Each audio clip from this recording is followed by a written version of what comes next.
This video is for 11.4. So there's no spark today, so we're just going to jump right in. So we're going to be finding the perimeter and area of polygons from a coordinate plane today. So if you can graph them, find the area and the perimeter, that is a 3 today. So that is what we are shooting for here, is being able to graph, find the perimeter and the area. If you can graph and find one of those, that's a 2 today. So you can graph it and find the perimeter or the area. And if you can just graph them, then that is a 1. So to bump up to the 4, you need to be able to graph them, find the perimeter, the area, and be able to explain your solution to other people. I would also say that a 4 is not just doing rectangles and squares, but different shapes as well. So number 1 tells us that we're going to use what we learned about finding the distance between points to find areas and perimeters. So if you remember in 11.3, we want to use that absolute value. So we use the distance from 0 and the distance from 0 to be able to find the total. So we're going to use that strategy to find our perimeter and area. So just to review, perimeter goes around the outside. So we just add up the sides, and area is going to be for the rectangle's length times width. So first we need to find the distance of each side to be able to find the perimeter of this grid here. So I can see, so this is over 4, the absolute value of -4 is 4. And we want to add on the absolute value of over 7. So when we're going across, we're using these x values here. So the absolute value of 4 plus 7 is 11. So from D to C, so DC or CD equals 11 units. That's not a very good D. Then I can see when we're going up and down, we want to use that y value, just like y goes up and down. So this one is the absolute value of 3 is 3. The absolute value of -3 is 3. When we put those together, the distance of BC is 3 plus 3 is 6. And because this is a rectangle, the sides A and B should be the same as D and C. This is the absolute value of 4. The absolute value of 7 equals 11. So A and B also equals 11. Then we have the absolute value of 3, the absolute value of 3. So the side AD also equals 6 as well. So when we find the perimeter, we just want to go ahead and add those up. So this side is 11 plus 6 plus 11 plus 6 will tell us that total perimeter. So go ahead and complete task 1 and then come back when you are ready to do task 2. Task 2 wants us to remember that the formula for the area of a rectangle is base times height. B is the base, that's usually what it sits on, and height goes straight up in a 90-degree angle. So first we want to find this base. So I can see to get to E, we have -3, -6. So here's -3, -6. So to get from 0 to -3, we have the absolute value of -3, which is 3. And then here we have over 8 down 6. So 8 -6. So again, we're using that x value because it goes across just like the x. So we also have the absolute value of 8, and we want to add those together. So the base is the absolute value of -3 and 8 together. 3 plus 8 is 11. So if I check that, there should be 1, 2, 3, 4, 5, 6, 7, 8, 9, 10, 11.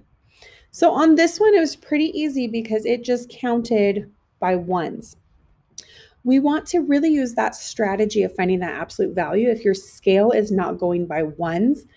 I don't want to sit and count every dot if I have a really big scale, or if my scale happens to be counting by hundreds. I don't want to put 100 dots between 0 to 1 to check that. So by using our absolute values and putting them together is a much easier strategy than counting all of our dots. So now we want to find, let's hurry and list G as well.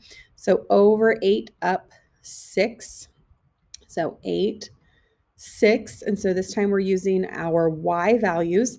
So the absolute value of -6 is 6. The absolute value of 6 is 6. We add those together and it is 12. And we can always check 1, 2, 3, 4, 5, 6, 7, 8, 9, 10, 11, 12. So there are 12 units. So we want to find the area. So the base is 11. And we're going to multiply by the height, which is 12. And that will give us our area in units squared. So go ahead and complete task 2, and then come back when you are ready to do task 3. Number 3 tells us that Alex is designing a rectangular piece of art. He uses the coordinates here to draw the rectangle. So I want you to go ahead and draw that rectangle. As you go, we're going to connect each of those dots. So go ahead and draw your rectangle, and then come back when you have drawn your rectangle in Ed. So 1, -1 is here, and then over 1, 2, 3, 4, and down 1. So it wants us to connect as we go in order. And then over 4, down 8. So I'm going to connect those there. And then over 1 and down 8. So there's that. And then we'll connect our final one here is our rectangle here. So he's using these coordinates to help him know where each part of his art should go.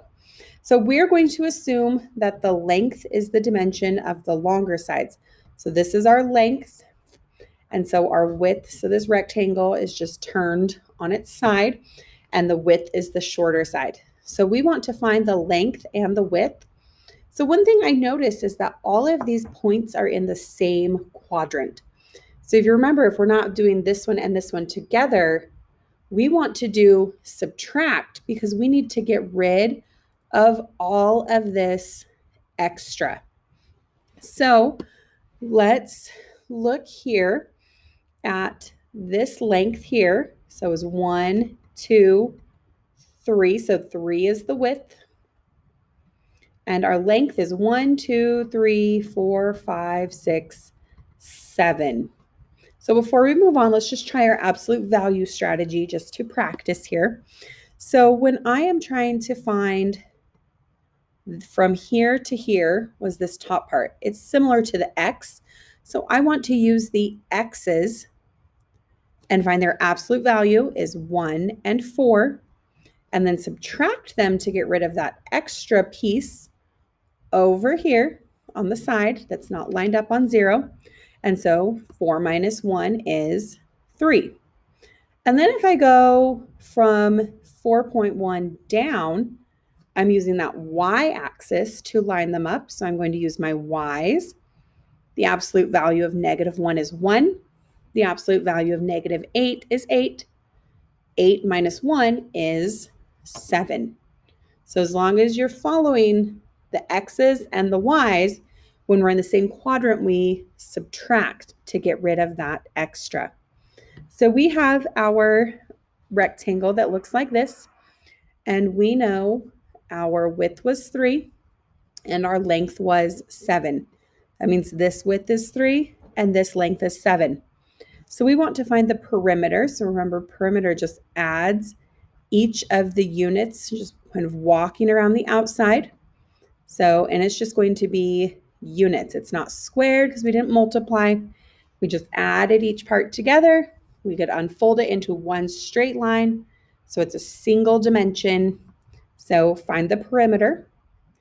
And then our area is length times width will give us that in units squared because we multiplied two things to make a square. So go ahead and complete task 3 and then come back when you are ready to do task 4. Task 4 gives us these two figures and it wants us to find the shaded area. So for just a second, I want you to imagine that PQRS is completely shaded in. So we want to find the area of the entire purple, that whole thing, PQRS, all the way to the center. And then we're just going to take out that middle piece. So then we'll find the area of TUVW and take that out. So we'll subtract that out. So to find the area here, so I can see from 0 to P is 4, the absolute value of 4. From 0 to S has an absolute value of 3. So the side of PS is 7. Oh, and it told me it's a square, so I don't even need to keep counting. This should also be 7. So the area of PQRS is 7 times 7. So we're going to do 7 times 7. And then we want to take away the area of the smaller one is 3 times 3. So we're going to take away 3 times 3, and that will tell us the total area of the shaded part. So go ahead and complete task 4. And then if you need any other help with that, please let me know.